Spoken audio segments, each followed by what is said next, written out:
নমস্কার, আপনাদের হচ্ছে নিউজ লাইন। গোয়ালপুকুর থানার নয়াহাট 31তম জাতীয় সড়কের ওপর পথ দুর্ঘটনায় মৃত এক। প্রতিবাদে জাতীয় সড়ক অবরোধ করে বিক্ষোভ উত্তেজিত জনতার। এই ঘটনার উত্তেজনা ছড়িয়ে পড়ে এলাকায়। খবর পেয়ে ঘটনাস্থলে পৌঁছায় গোয়ালপুকুর থানার পাঞ্জিপাড়া ফাঁড়ির পুলিশ। ঘটনাস্থলে পৌঁছালে পুলিশকে ঘিরে বিক্ষোভ উত্তেজিত জনতা। মৃত ব্যক্তির নাম সাহেব আলী, বাড়ি গোয়ালপুকুর থানার কাঁঠালবাড়ি এলাকায়। পুলিশ জখম অবস্থায় সাহেব আলীকে ইসলামপুর মহকুমা হাসপাতালে নিয়ে আসলে চিকিৎসক তাকে মৃত বলে ঘোষণা করে।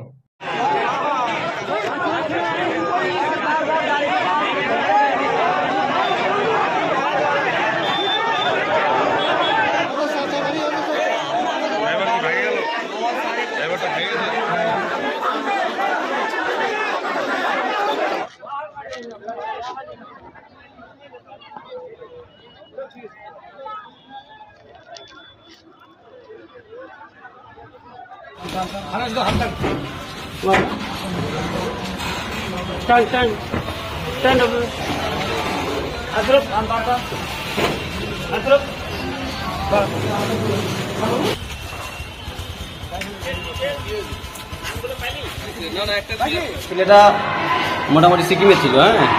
সিকিমে ছিল, মোটামুটি বেশি দিন হয় না যাওয়ার, 15-20 দিন হয়েছে যাওয়ার।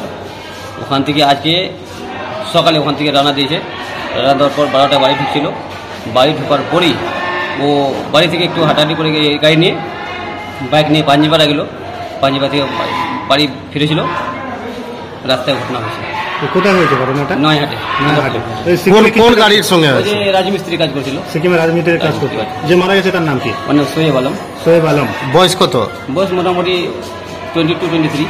বাড়ি কোথায়? বাড়ি কাঁঠালবাড়ি। এটা কোন গ্রাম পঞ্চায়েত? কাঁঠালবাড়ি পোখরিয়া গ্রাম পঞ্চায়েত। পোখরিয়া গ্রাম পঞ্চায়েত।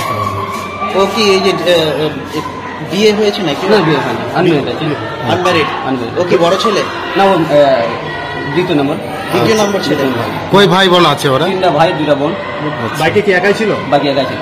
বাইকের সাথে আর কোন গাড়ি? ওই যে বড় 1100 ছিল। কি ট্রাক? আচ্ছা আচ্ছা, ওর মা বাবা কি করে? মা ভাই চাষবাসের কাজ করে। কি নাম আপনার? আমার নাম মোহাম্মদ আসফ আলী। আপনি কি হন? ওরা আমার ভাস্তা হবে। ভাস্তা।